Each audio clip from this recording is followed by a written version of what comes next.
Fala pessoal, graças a paz, sou o Claudemir, está aqui mais um episódio de Escrituras e Café. Hoje a gente vai falar sobre a Páscoa, né? Aproveitar aí essa semana, que é um símbolo bem significativo para nós como cristãos, acho que para o mundo inteiro, até para os não cristãos, os ateus, para todo mundo, esse é um símbolo importantíssimo que veio e mudou toda a história da humanidade. Paz de Cristo. Galera, a gente vai dar uma pausa nos vídeos da série sobre o milênio, certo?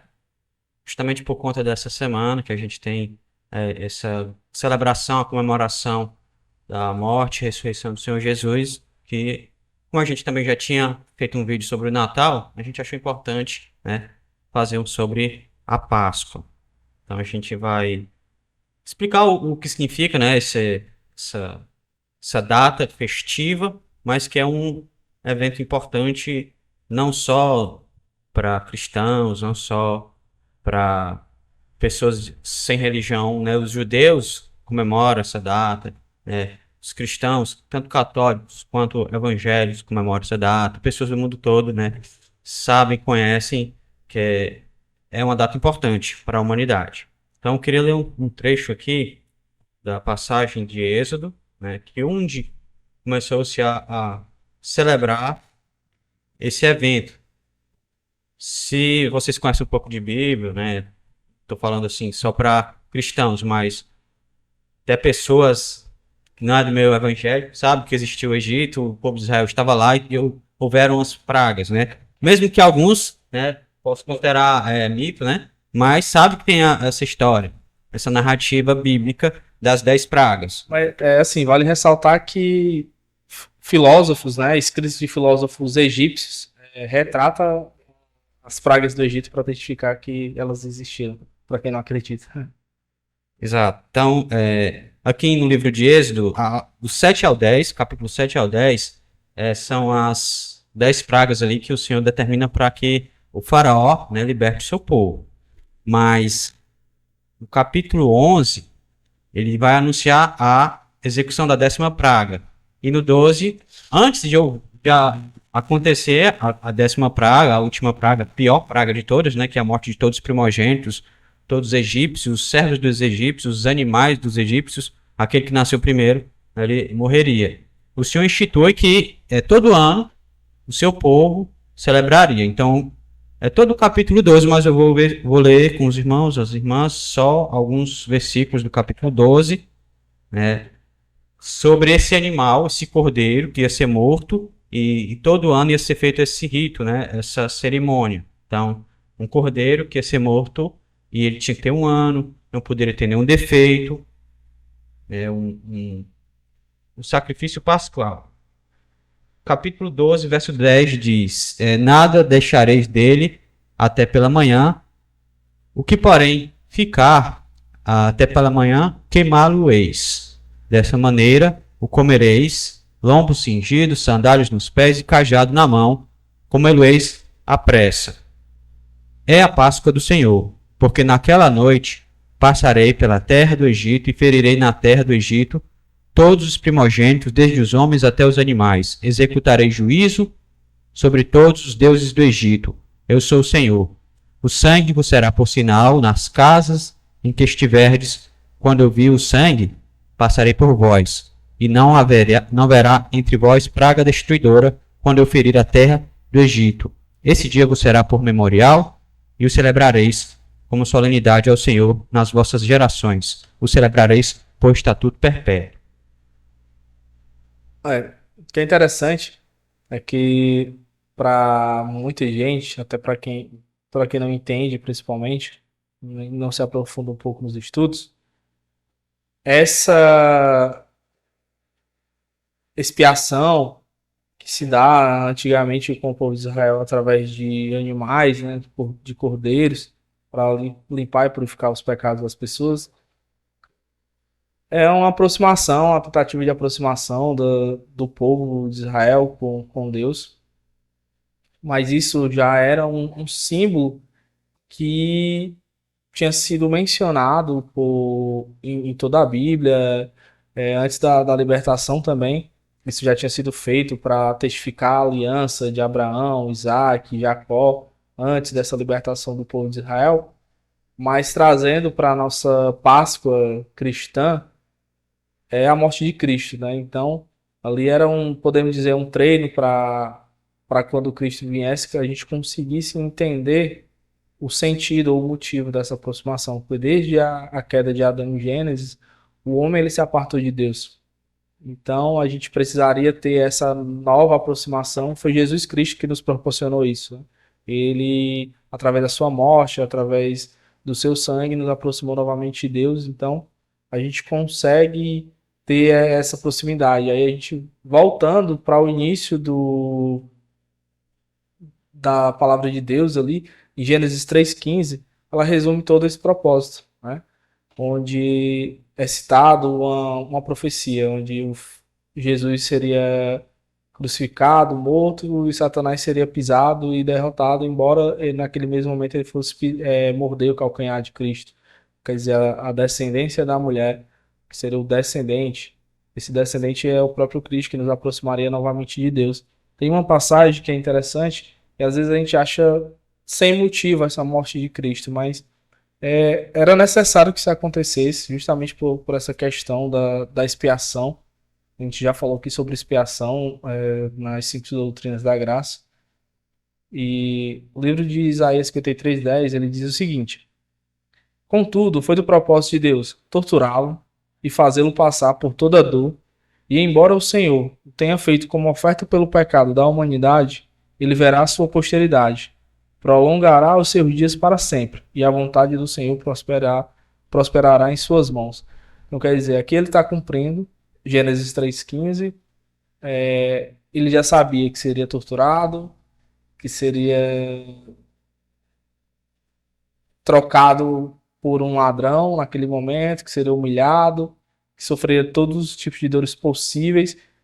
E acho que o Leandro Lima, nas Grandes Batalhas Escatológicas, ele faz uma breve observação de que no momento da sexta-feira que Jesus foi pendurado no madeiro, que se tornou em trevas, aquele momento ele faz a observação da seguinte maneira, de que lá em Deuteronômio e Levítico, acredito, tem a citação das leis onde diz: maldito daquele que for pendurado no madeiro.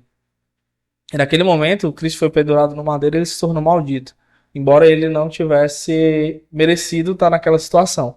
Então ele diz o seguinte: você imagina, além de você ter sido torturado, apanhado, humilhado, abandonado pelos seus, mais um momento ainda, naquele momento que se torna em trevas, ele está sendo abandonado pelo Pai, por Deus, porque Deus ele é tão puro que ele não se mistura com nada daquilo que é errado conforme a sua lei. Então, maldito daquele que for pendurado no madeiro. Naquele momento, Deus vira as costas para o seu filho, e é o momento que ele clama: Pai, meu pai, porque me abandonaste? A gente pode dizer assim.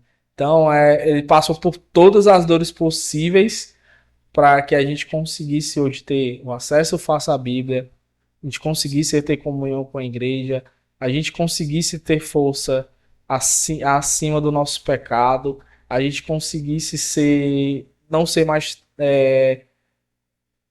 como é que eu posso dizer, fantoches de Satanás.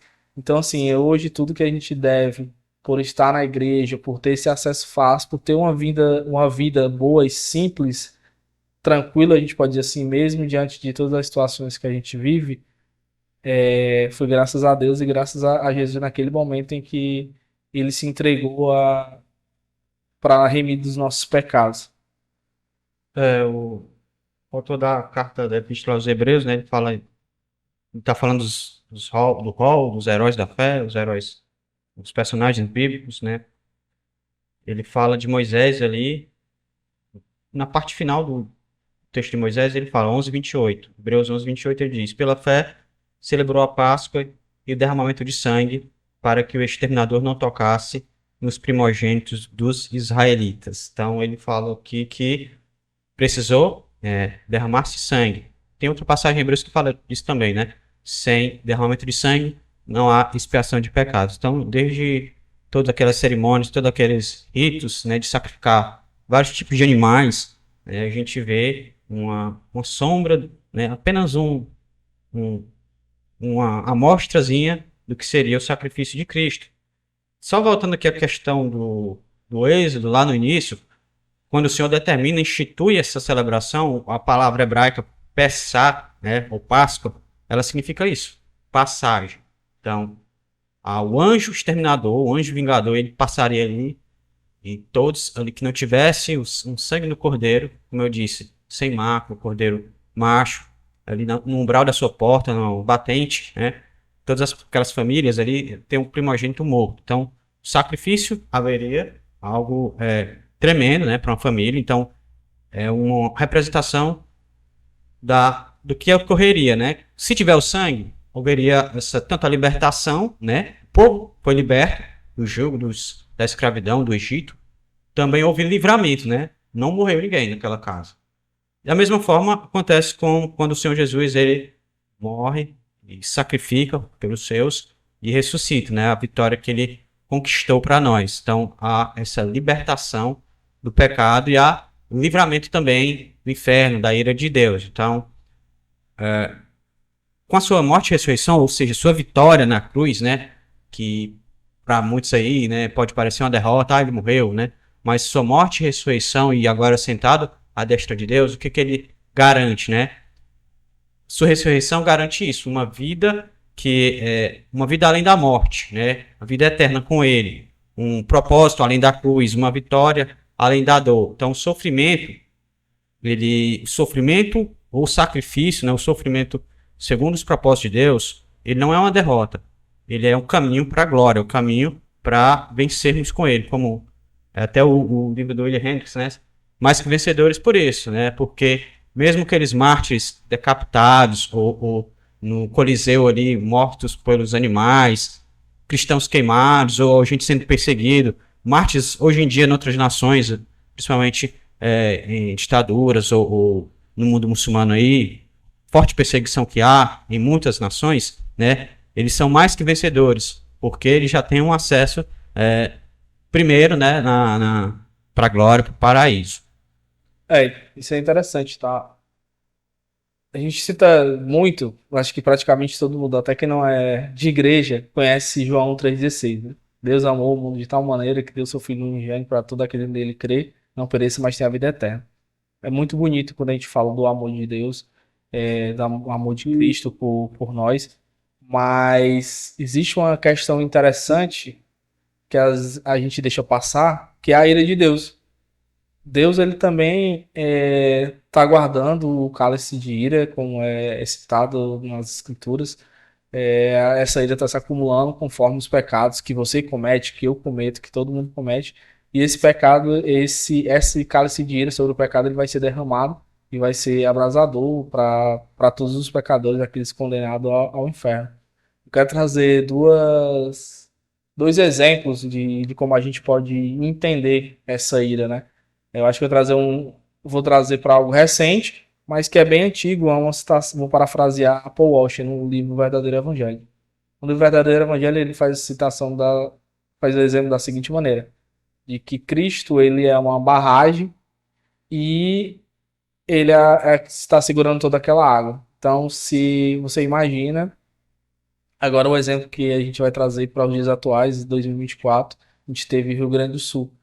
E a barragem se rompeu. E aquela barragem devastou toda a cidade, acabou com os lares, o dia a dia das famílias, com a vida de algumas pessoas, infelizmente.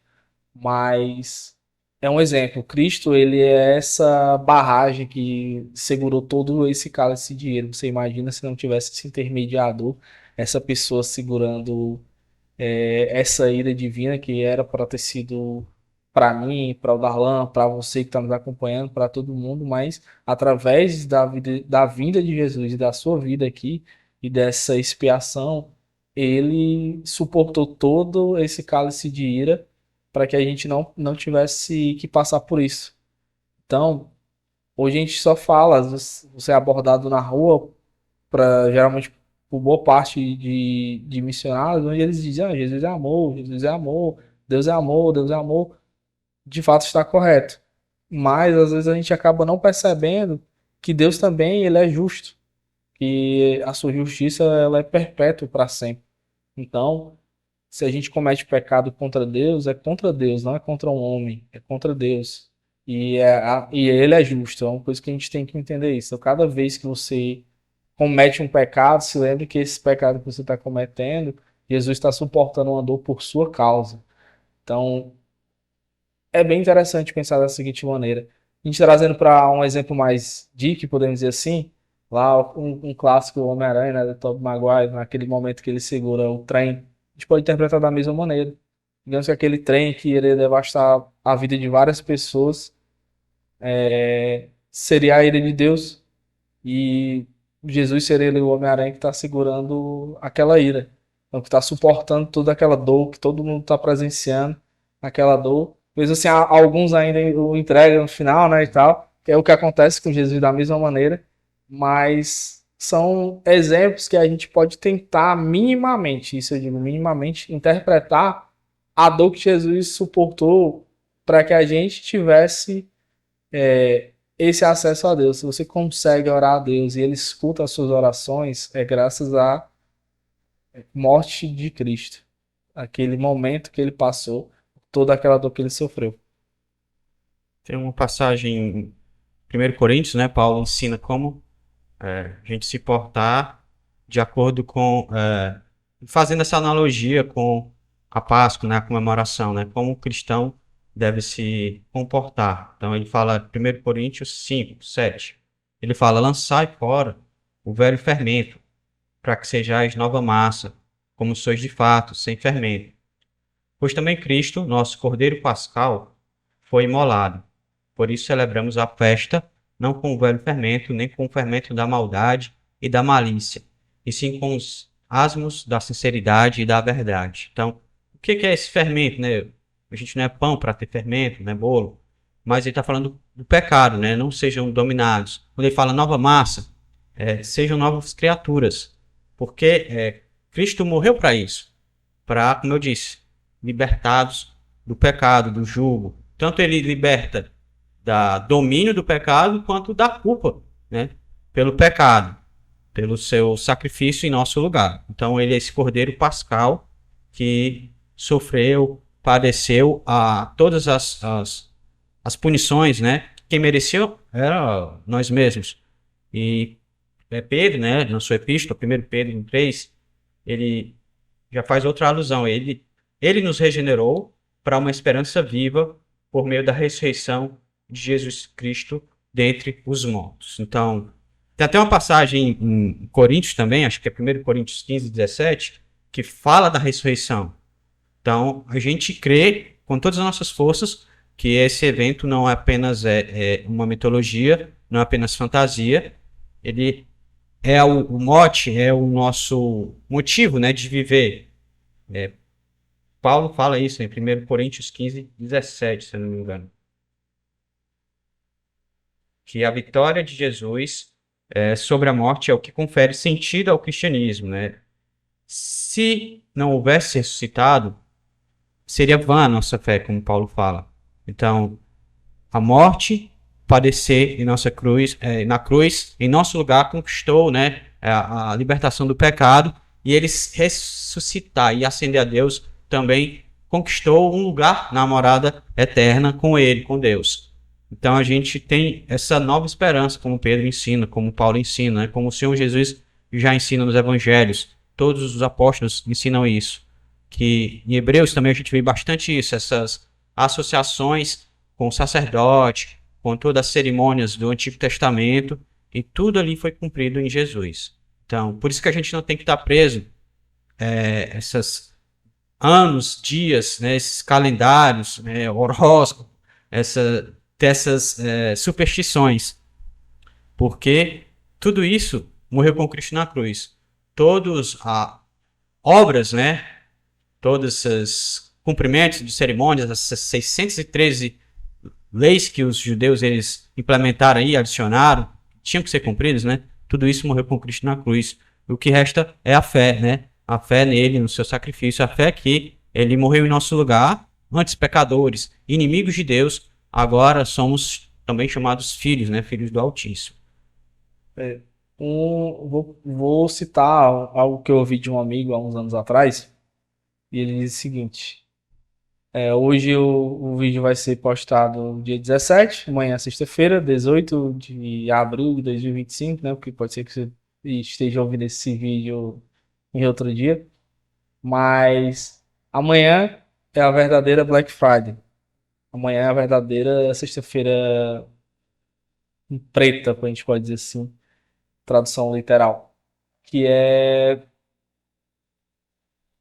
onde Cristo, ele, o Rei dos Reis, o Filho do Deus, o Filho do nosso Criador, uma autoridade suprema. A gente não consegue ter essa comparação entre uma barata e um humano, e um humano e um anjo para Deus ou para Jesus, que são a mesma essência. Então, assim, você imagina como é que foi essa sexta-feira. O Filho de Deus sendo crucificado, morto por pecados que ele não cometeu, mas cometendo um ato de amor por pessoas que em algum momento estão sempre pecando, às vezes estão. Muitos aí se desviaram, tem ateus que não acreditam, mas ele fez o seu ato de amor, exerceu o seu poder divino. Acho que, assim, explicar por que isso aconteceu é um assunto bem mais extenso. A gente pode até trazer em outro momento, em algum outro vídeo, mas existe uma causa por que Cristo fez isso. Qual o motivo de ter sido Cristo morto pelos nossos pecados. Então, aí hoje a gente traz, como a gente já citou também nos nossos vídeos das Doutrinas da Graça, pessoas que acreditam que, além desse ato, ainda precisa da minha ação para poder me aproximar de Deus. Então, assim, se você acha que tudo aquilo que Cristo fez para que a gente tivesse essa proximidade com Deus não serviu, não consegue testificar, eu peço que você reveja os seus conceitos como cristão. Porque as ações de Cristo é que nos aproxima de Deus, é que nos converte, é que nos molda, nos muda. Então ele tem que ser o centro das atenções. Nas suas pregações, no seu momento de levar a palavra para alguém na igreja ou em qualquer outro lugar, sempre centralize Cristo. Nunca pense na pessoa que está ouvindo do outro lado. A outra pessoa ela tem que ser massacrada pelos pecados que ela comete. E ela tem que ter a ideia de que aquilo que ela comete de errado é contra Deus, é contra um ser supremo, um ser que a gente não consegue medir, não consegue adivinhar seus pensamentos, nem entender as suas ações, que é onipresente, é onipotente, então é um ser completamente e absurdamente superior a um ser humano. Então, no momento que você comete um pecado, é contra Deus, e você tem que fazer as pessoas terem essa noção, não apenas dizer que o amor de Cristo salva, que o amor de Cristo liberta. Isso de fato a gente vai concordar, mas apresentar e mostrar o pecado das pessoas é a maneira correta. Hoje a gente tem, ser um pouco polêmico aqui, a gente tem muitas igrejas aí, a gente vê, onde as pessoas centralizam o homem, para que fazem de tudo para que o homem não tenha um mínimo de desconforto na igreja, ou qualquer situação. As igrejas hoje têm ministério de estacionamento para que a pessoa chegue e entregue a chave para um obreiro da igreja, que o obreiro vai estacionar para que a pessoa não perca o tempo com isso. Tem pastores pregando que você é a última bolacha do pacote. A gente tem músicas, exemplo, você é ouro puro de Ofir, então é sempre centralizando o homem. Então, assim, isso é completamente errado. A única pessoa que deve ser centralizada, que deve ser engrandecida é Deus, é Cristo, é o Espírito Santo, as três pessoas da Trindade. Então, assim, nada, a gente está para servir. O próprio Cristo falou, o menor entre os seus servos vai ser o maior no reino de Deus. Então, assim, não queira ser grande. Entenda o momento da expiação. reflita sobre os comportamentos, seu comportamento diante dos seus pecados. Na igreja, nesse momento, a gente está estudando sobre o livro de Jerry Bridges, né? Pecados intocáveis. Então, você tem pecados que você comete, mas você deixa eles ali no canto e você finge que ele não existe. Então, imagine, cada vez que você vai cometer um pecado, Jesus está recebendo um pouco do cálice da ira divina em relação a isso. Mais uma vez eu ressalto. Interessante esse livro do Jerry Bridges, né, que ele fala dos pecados intocáveis, né, pecados de estimação, né, e a gente entende à luz da palavra que também nem é a variação de pecadinho e pecadão, não. O pecado, por menor que seja, já é uma transgressão cósmica, o infinito, porque é um Deus infinito que está sendo ofendido ali. Então, e se você desviar de uma pequena lei, de uma determinação, um mandamento, você pecou toda a Bíblia, você errou, merecendo a punição total, por conta a quem você ofendeu. E fazendo esse paralelo novamente sobre o Antigo Testamento e o Novo Testamento, onde está instituída, né, a Páscoa, e depois o Senhor Jesus, na ceia, na Santa Ceia, né, a última ceia ali, seria a última vez que se celebra, né, a Páscoa, a partir daí é ceia do Senhor. Então, até ele fala, né, o Senhor Jesus, que está partindo o pão ali, isso é o meu corpo, né, sobre o vinho, esse é o cálice, que significa o quê? Meu sangue. E o objetivo é isso, né? Esse sangue derramado em favor de muitos para a remissão de pecados. Então, não são obras, não são condutas, roupa que a gente vai vestir, vai determinar se a gente é santo ou não.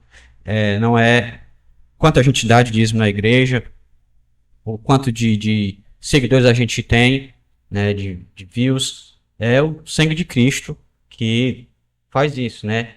Liberta, ele limpa, reme todos os pecados, ele afasta a ira de Deus, né? Ele bebeu o cálice da ira de Deus em nosso lugar, por isso que a gente está livre dessa condenação. Então, sobre essa questão da Páscoa, hoje em dia, né? Hoje em dia não, com a industrialização, com esse consumismo total, hoje o pessoal nas mídias, né, nas propagandas, né, justamente para a questão das vendas, principalmente para as crianças, né, é ovo de Páscoa, é coelhinho. Então, pelo que a gente falou aqui, né, pela leitura da Bíblia, a gente entende o que realmente é a Páscoa, né? Como eu disse, passagem, né? Ou significa também libertação. Antes éramos escravos, agora libertos do jugo, da servidão, do pecado. Temos esse livre acesso, né? Por conta de quê? De nossa pureza, por conta de nossa sermos maravilhosos, a última Coca-Cola do deserto, né? A beldade total, não. Por conta do sangue de Cristo, que ele que purifica, ele que limpa, né, nossa alma corrupta, suja, imunda, né? Somos pessoas pessoas impuras, habitando cercados, né, por pessoas de impuros lábios, mas através de Cristo, né, como foi feito ali em Isaías, quando ele é chamado, na sua chamada, Isaías, no capítulo 6, se eu não me engano, ele reconhece que ele é pecador, não podia estar nem ali, né? Ele vê que querubins, ele tapa os olhos, né? Com umas das par de asas, tapa os olhos para não ver a glória de Deus. Então, é a sua glória e a sua santidade. Mas ele fala, né? Que tem os seus lábios impuros. E antes de ele ser, assim, eu irei, um anjo bota uma tenagem de brasa, fogo vivo ali na sua boca. Então, tudo que a gente tem de bom, tudo que a gente pode fazer nessa terra que seja apresentável, que seja tem uma aparência boa, né, é Deus, é sua ação, a sua graça se manifestando em nós, e a gente vê a maior prova de amor que foi dar seu filho para morrer em nosso lugar. Então não existe maior graça, maior bem-aventurança do que essa, e essa é a nossa viva esperança, né, a estar com ele, cear, né, ou a Páscoa, celebrar a Páscoa, que seja lá com ele no reino eterno, na glória. Que a gente possa ter isso em mente, né? O que significa realmente Páscoa, né? Essa data que a gente tem que celebrar E como cristãos que a gente somos, né, os católicos também têm a Eucaristia, tem a hóstia ali nas suas missas. Então, não é uma vez no ano que a gente celebra a Páscoa, né? A gente, todo encontro de Santa Ceia, ou quando vai, os sacramentos vão ser ali distribuídos, a gente está celebrando, está rememorando o que Cristo fez em nosso lugar, comendo o seu corpo e bebendo do seu sangue, para que o nosso ser, né, cada vez mais seja habitado pelo seu Espírito Santo. Como diz o apóstolo Paulo em 1 Coríntios 15:57, assim, contudo, graças a Deus, que nos dá a vitória por intermédio de nosso Senhor Jesus Cristo. Sim, mesmo diante de todas as provações que a gente passa diariamente, diante desses pecados que a gente tem, seja ele pequeno ou grande, uma mentira ou uma não mentira, que a gente entende que isso ainda mais aumenta a ira do Senhor sobre os pecadores. A gente pode sim nos sentir vitoriosos por acreditar, crer e honrar o nosso Senhor Jesus. A gente ainda não está num corpo 100% perfeito, mas graças a Ele a gente consegue diariamente vencer a maioria das batalhas aí dos nossos pecados. Então, quando a gente não consegue vencer, mas a gente tem a esperança de que vai ser libertado desses momentos pela obra de Cristo na cruz. Então, se você nos acompanhou até aqui, eu agradeço. Tenha em mente a consciência, né, dos seus pecados, mas também tenha em mente que Cristo nos liberta, que é esse momento da Páscoa. Você pode usar para levar a palavra de Deus para as pessoas, porque isso está em evidência em todo o mundo, no Brasil, por exemplo, principalmente, porque está sendo comemorada a Páscoa. E você conseguir conversar com pessoas, vem cá, a Páscoa não é coelhinho da Páscoa, não surgiu pelo coelhinho, não surgiu pelo chocolate. E aí você prega o evangelho, deixando a pessoa consciente dos pecados, deixando ela consciente do ato de Cristo na cruz, que é um dos pontos mais importantes para conseguir chegar ao coração de uma pessoa para esse entendimento, tá? Então, se você discorda de algum dos pontos, fica à vontade para comentar. A gente agradece aí você estar até aqui. Então, curta, comente, compartilhe esse vídeo. Se puder, onde estiver, né, deixa patente isso, né? Que o Salvador veio, o Messias tão aguardado, tão esperado veio, morreu no nosso lugar, ressuscitou, e esse é o real significado da Páscoa. Então a gente agradece, né, todos os engajamentos aí, todos os comentários, né, as curtidas de vocês. Então acompanha a gente, nosso trabalho, a gente agradece bastante, isso é satisfatório, que a gente não faz isso para nossa honra, nosso renome, né, para que a gente possa ser aplaudido aí afora, não, mas o nome de Jesus. E esse é o nosso intuito, né, levar o evangelho. E por isso que a gente também gosta de ouvir pessoas de outras escolas, de outras linhas teológicas, né? Que a gente pode também ensinar e aprender com elas. A gente estamos aí para aprender com vocês, levar o evangelho. E onde a gente for, a gente tem esse papel nessa terra, ser sal e luz, né? Fazer o reino de Deus se expandir. Então a gente agradece. Vocês também puderem compartilhar aí, curta, compartilhe, que isso é satisfatório e é tudo para a glória de Deus, para o seu reino. Paz de Cristo a todos. Tchau, tchau.